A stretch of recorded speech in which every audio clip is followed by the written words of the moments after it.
Hello and welcome to Think Tax. आज हम समझेंगे section 94 subsection 8 of Income Tax Act 1961 जो बात करता है बोनस ट्रिपिंग की। बोनस ट्रिपिंग एक ऐसी चीज़ है जिसमें इन्वेस्टर्स शेयर्स इसलिए बाय करते हैं क्योंकि उनको पता है कि कंपनी बोनस शेयर्स अलॉट करने वाली है रिकॉर्ड डेट पर, और जब उनको बोनस शेयर्स मिल जाते हैं तो वो ओरिजिनल शेयर्स को बेच देते हैं। ये करने से उनको दो फ़ायदे होते हैं। एक तो उनको बोनस शेयर्स फ्री में मिल गए, और ओरिजिनल शेयर्स बेचने से जो लॉस हुआ उसको वो यूटिलाइज कर लेंगे for set off against other capital gains. पर क्या ऐसा पॉसिबल है, आइए समझते हैं। Prior to finance act 2022 bonus stripping was possible in case of stocks, that is shares, and therefore section 94 subsection 8 has been amended by Finance Act 2022. Let us see what changes have been made in this section. Prior to Finance Act 2022, the words units were mentioned in this section, and after the amendment the word units has been replaced with securities or units. तो मतलब अब shares को भी इसमें include कर दिया गया है। आइए समझते हैं कि ये चेंज क्यों लाया गया है। अगर आप memorandum explaining the provisions in finance bill 2022 देखें तो आपको पता लगेगा कि क्या इंटेंशंस हैं लॉ मेकर की। इस मेमोरेंडम में क्लियरली मेंशन्ड है कि ये अमेंडमेंट इसलिए लाई गई है so as to prevent the tax evasion through bonus tripping which was possible in case of securities prior to finance act 2022। Amendment का इम्पैक्ट ये है कि अगर कोई लॉस आता है on account of purchase and sale of original securities और units, such loss shall not be considered for the purpose of computing the income chargeable to tax, provided there are certain conditions which are fulfilled. Let us understand the conditions to be fulfilled to attract bonus stripping under section 94 subsection 8. First condition is the SSC has purchased the securities or units within 3 months before the record date. यहाँ पे हम इसको नाम देंगे original securities और units. Second, the additional और bonus securities और units are allotted without any payment. यहाँ पे हम इसको नाम देंगे बोनस सिक्योरिटीज और यूनिट्स।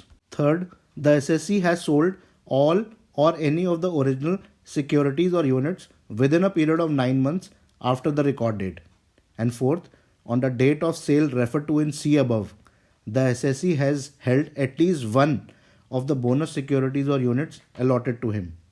Section 94(8) ये भी बताता है कि जो लॉस आएगा on sale of original securities और units, such loss shall be considered to be the cost of bonus securities or units.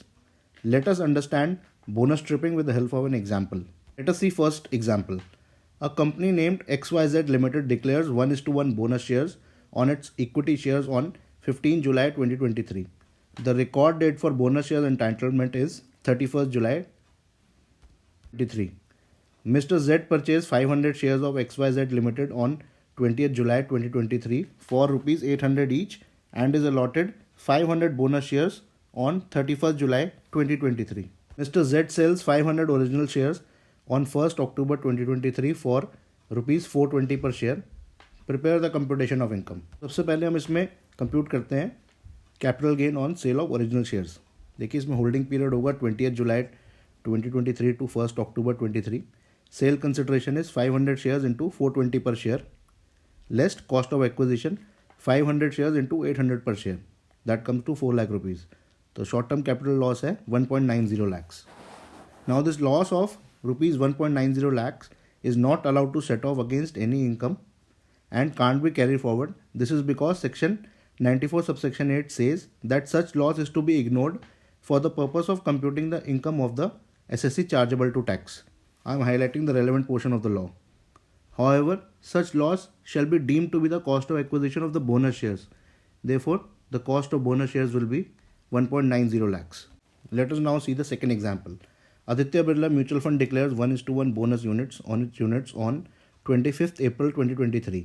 The record date for bonus entitlement is 7th May 23. Mr. A purchases 1000 units of Aditya Birla Mutual Fund on 1st of May 23 at rupees 20 per unit. Mr. A sells 1000 original units and 800 bonus units on 11th November 23 for 9 per unit. तो इस case में उसने सारे bonus units नहीं sell off करे, 200 bonus units are still there with him. तो इस case में जब ओरिजिनल शेयर्स को कंप्यूट करेंगे तो उस केस में हमें शॉर्ट टर्म कैपिटल लॉस आएगा which is 11,000. Now this loss of rupees 11,000 is not allowed to be set off against any income and can't be carried forward. This is because of section 94 subsection 8, which says that loss is to be ignored for the purpose of computing the income of the SSC chargeable to tax. अगर हम capital gain on sale of bonus units की बात करें तो उस case में क्या होगा. Holding period is 7th May to 11th of November 23.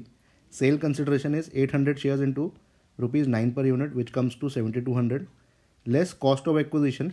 इस केस में cost of acquisition is ₹0. Short term capital gain आएगा 7,200.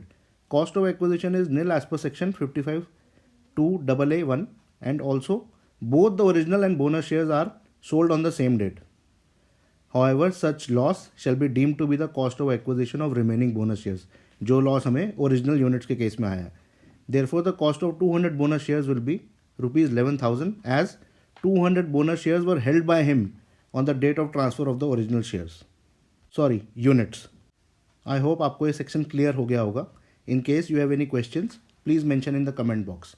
Thank you.